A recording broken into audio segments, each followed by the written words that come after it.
Good afternoon. So we're now on part 4, and we finished up with our supplements, and we're into some lifestyle helps. We talked at the end of part 3 about washing your hands, number 1. So important. 20 seconds to a minute. Use a scrub brush at some time during the day to really scrub your hands. You want to get your rings and everything really clean, and take a bath daily, of course. And then secondly, alcohol gel. We mentioned that. You want to have some alcohol gel as much as you can. And I recommend putting some alcohol gel before you go into the store and after you come back out to the store. Now, be careful that you might at home use some good restorative lotion. You don't want to break down by the chronic use of antibacterial alcohol gel your cuticular guard to infection anyhow. Because if you get dry and irritated, there may be transmission from COVID into irritated red sores. So you don't want to dry your skin out, that you're removing God's natural way of keeping you safe by the cuticular guard that the skin, as the largest organ in your body, provides you with. So thirdly, wipes. So these wipes are so important. You can take wipes, and you can buy wipes everywhere. I found that Dollar Tree or Dollar General is really financially smart. They're just $1 instead of $5 in other stores. And so you can find a wipe, and it has some alcohol in it. So what I do is I just take straight alcohol that's still available at 70%, and I just poured that in there. So it has a lot of alcohol in it. And then it also has some aloe vera and some other things. And then you can close that back down, close it here, and it keeps that alcohol from evaporating. And so I found this one, and then this one was an aloe vera after sunblock. It had a little bit more aloe vera, so I wanted that for my skin. And so I keep these in the car. So what do I use wipes for?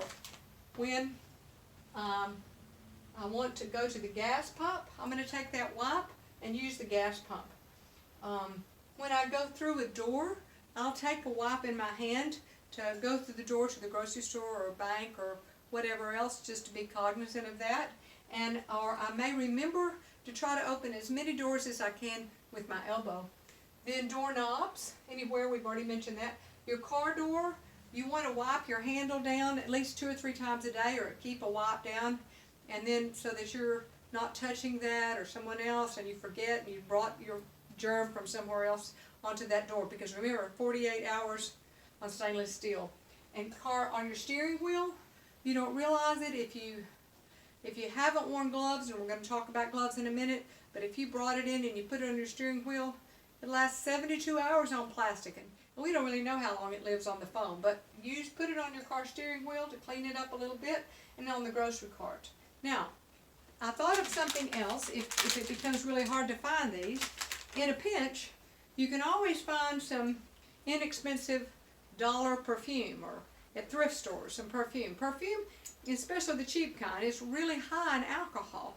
So in a pinch, okay, you could spray your hands really quickly in a pinch, or your children with a little perfume. You want to be careful about young children and alcohol. You don't want to get them alcohol toxic. You just need to leave your children at home and have them wash their hands a lot, and maybe wipe once a day. Be careful about alcohol toxicity with your children. Be careful about that.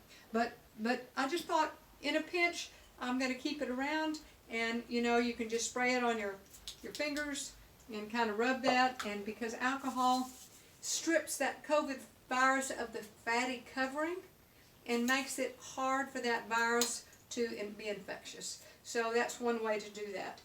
Now, we're going to move on to some other helps and lifestyle things. So, in your home, I know you've read about that. You want to keep your things washed, your sheets and your towels and things very clean. And if somebody gets COVID, you want them in a separate room and bathroom if you can, and you keep their towels and washcloths all separate, and you wash with bleach. So I'm erasing lifestyle helps, but I'll rewrite it. So on your helps, you want to remember that you wear a mask everywhere you go in public places. So we have some masks that we use here in the office that are just office operating type masks, and we made some other masks to go on top of those, and they fit at the top and the bottom, and you want it to kind of fit tightly around your chin and tightly over here. Now this cloth is pretty tight, but it's not going to be tight weave. It's not going to be quite as good as if you put a mask inside or another layer of felt or another kind of layer inside that you could be disposable and throw away. So that would be a good way.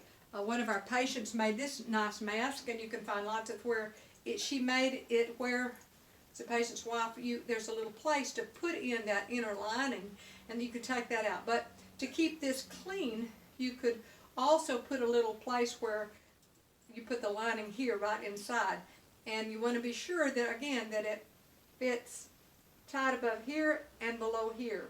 So because you don't want virus particles that are, someone just coughed in the air and all this is loose and just sitting there, it's no real means for that.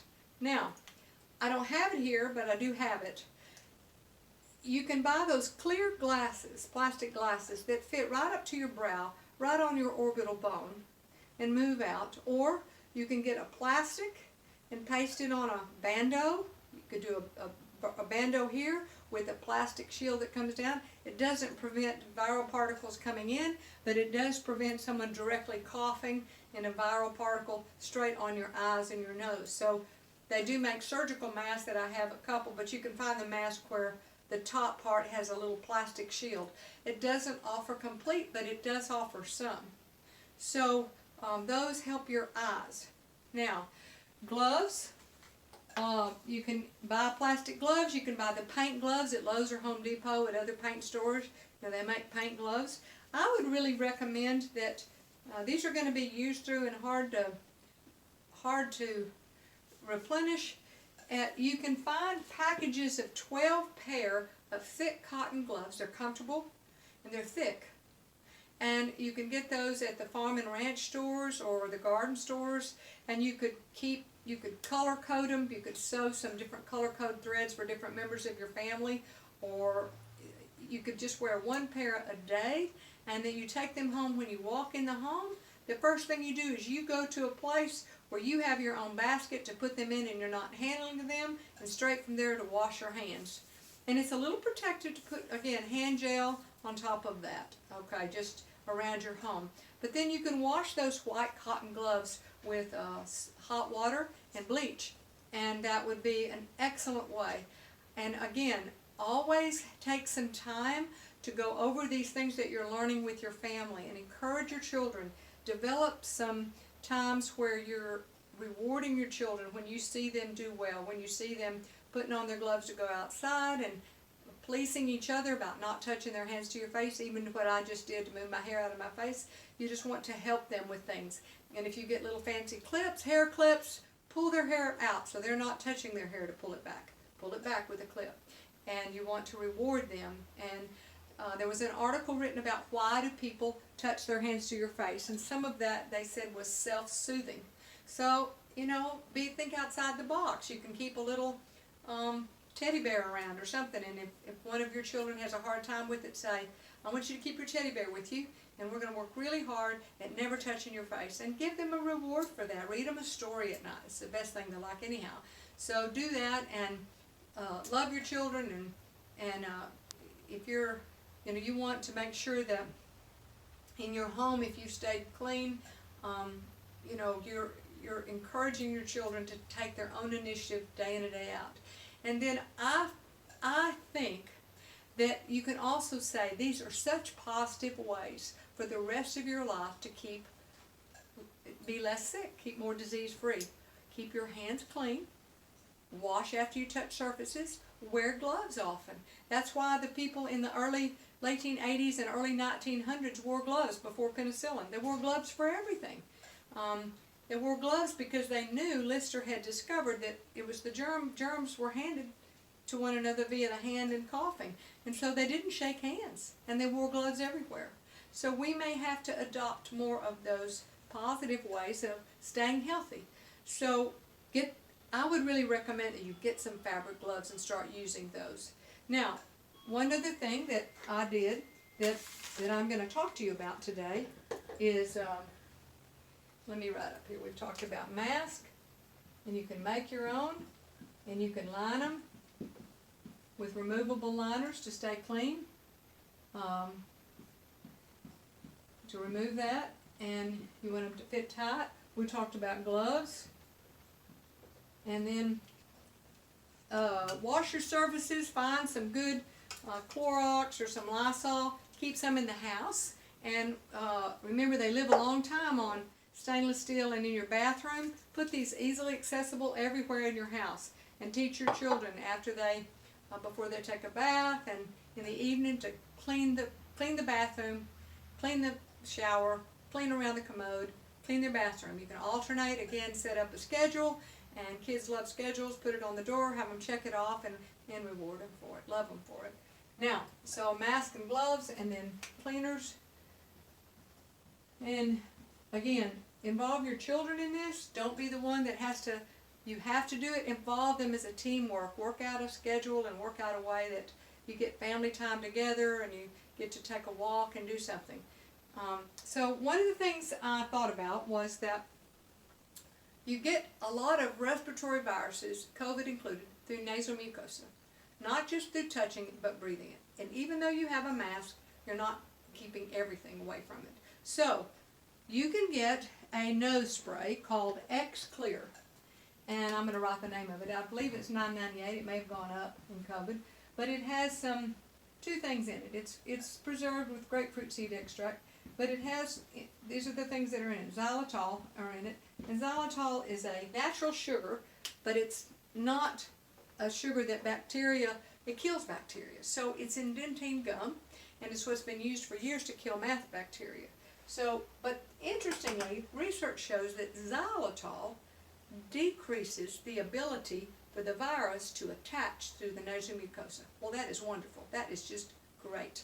So, that is an excellent thing for viruses. Now, what else is good for viruses? Well, zinc. Zinc is in Zicam. So you could put about 5 milligrams, 2 milligrams of zinc in it. Copper.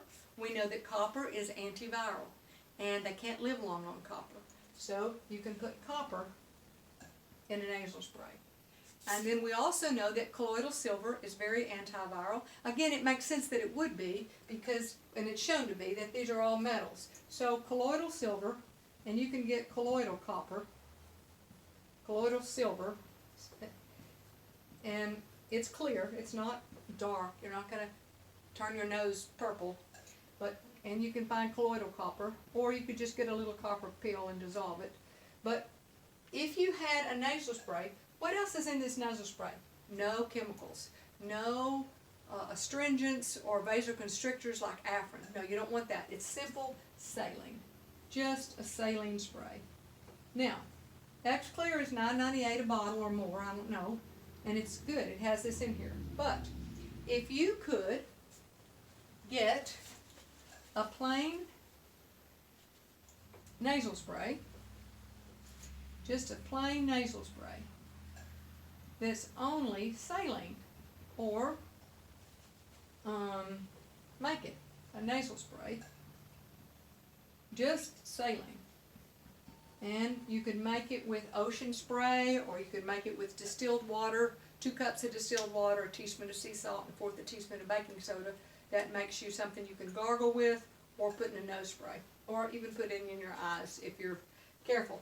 You can make a nasal spray with saline, and you could add a little bit of xylitol. Then you could add a little bit of zinc, a little bit of colloidal copper, and a little bit of colloidal silver, and you would have a good nasal spray. And where would you use that?